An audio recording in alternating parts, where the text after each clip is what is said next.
Hi everyone, welcome back to my channel. আজকে আমি একটা রান্নার রেসিপি নিয়ে চলে এসেছি, পনির ভুর্জি রেসিপি। তো আমি বাড়িতে কিভাবে পনির ভুর্জি বানাই সেটাই আমি তোমাদের সাথে শেয়ার করছি। আর এই পনির ভুর্জিটা রুটি, পরোটা বা লুচির সাথে খেতে অসাধারণ লাগে। তো এটা বাড়িতে অবশ্যই সবাই ট্রাই করো আর জানিও কেমন লাগছে। তো চলো দেখে নেওয়া যাক কিভাবে পনির ভুর্জিটা তৈরি করেছি। তো এখানে পনির ভুর্জি তৈরি করার জন্য ফার্স্টে আমি সবজিগুলো কেটে নিয়েছি। এখানে আছে টমেটো কুচি, টমেটোটা ছোট ছোট কিউব করে কেটে নিয়েছি। পেঁয়াজ যেরকম চিলি চিকেনে দেয় সেইভাবে কেটেছি। ক্যাপসিকাম, আদা কুচি, রসুন কুচি আর লঙ্কা কুচি। আর কড়াইতে সর্ষের তেল দিয়েছি 2 চামচ। এবার এটাকে ভালোভাবে গরম করে নিয়ে গোটা জিরে ফোড়ন দিয়েছি। এবার এর মধ্যে কেটে রাখা জিনিসগুলো দিয়ে দেবো, মানে রসুন কুচি, আদা কুচি আর লঙ্কা কুচি। এগুলো দিয়ে ভালোভাবে লাল করে ভেজে নেব। আদা, রসুন আর লঙ্কা কুচির সাথে এর মধ্যে দেব বেসন।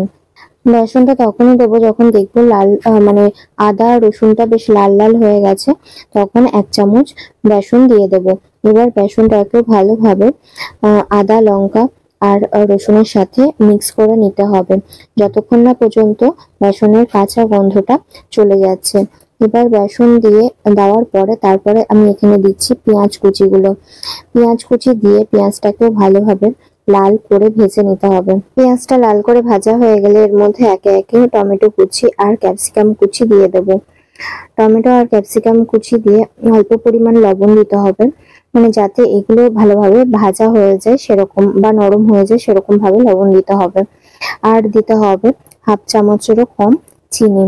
চিনিটা অপশনাল, দিতেও পারেন নাও দিতে পারেন। এবার এটাকে ভালোভাবে ভেজে নিতে হবে।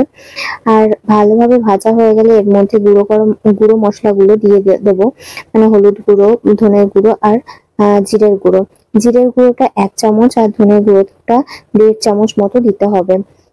এরপর পনিরটাকে হাতে ভালোভাবে ভেঙে নিয়ে পনিরটাকে ওর মধ্যে দিয়ে দিতে হবে।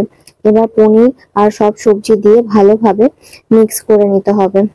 পনিরটাকে সব সবজির সাথে ভালোভাবে ভেজে নিতে হবে যতক্ষণ না পর্যন্ত সাইড দিয়ে হালকা তেল বেরোচ্ছে, ততক্ষণ পর্যন্ত ভাজতে হবে। আর পনিরটা ভাজা হয়ে গেলে এর উপরে গরম মশলার গুঁড়ো দিয়ে দিতে হবে। গরম মশলা আর বাটার দেওয়ার ফলে পনিরের টেস্টটা আরো বেড়ে যায়। তো সেই কারণে গরম মশলা দেওয়ার পর নামানোর একদম আগে 1 চামচ বা 1/2 চামচ বাটার দিয়ে দিতে হবে। বাটার দিয়ে বেশিক্ষণ বাটারটা মিক্স হওয়া অবধি নাড়তে হবে, তারপরে নামিয়ে নিতে হবে। তো রেডি পনির ভুর্জি রেসিপি। আর এটা গরম রুটি, পরোটা বা লুচির সাথে খেতে জাস্ট অসাধারণ লাগে। কেউ একবার ট্রাই করে দেখো এইভাবে, তো খুবই ভালো লাগে। আর যদি কেউ ট্রাই করে থাকো অবশ্যই কমেন্ট বক্সে জানিও কেমন লেগেছে।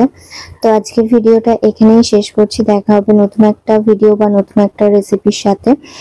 তো রেসিপিটা ভালো লাগলে লাইক, কমেন্ট, শেয়ার করো অবশ্যই। আর চ্যানেলটা অবশ্যই সাবস্ক্রাইব করো। আর এই যে গরম রুটি আর পনির ভুর্জি একদম রেডি।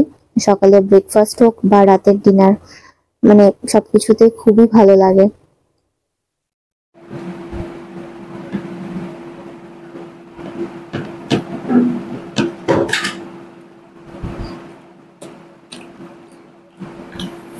ভেরি নাইস, খুব সুন্দর হয়েছে।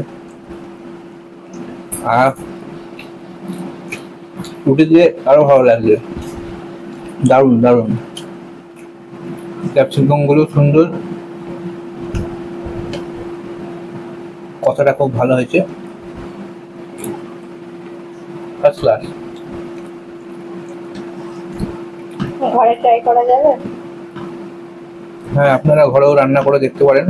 যদি ভালো লাগে জানাবেন, লাইক, কমেন্ট, শেয়ার দেবেন আর চ্যানেলটিকে এগিয়ে নিয়ে যাওয়ার জন্য চেষ্টা করবেন।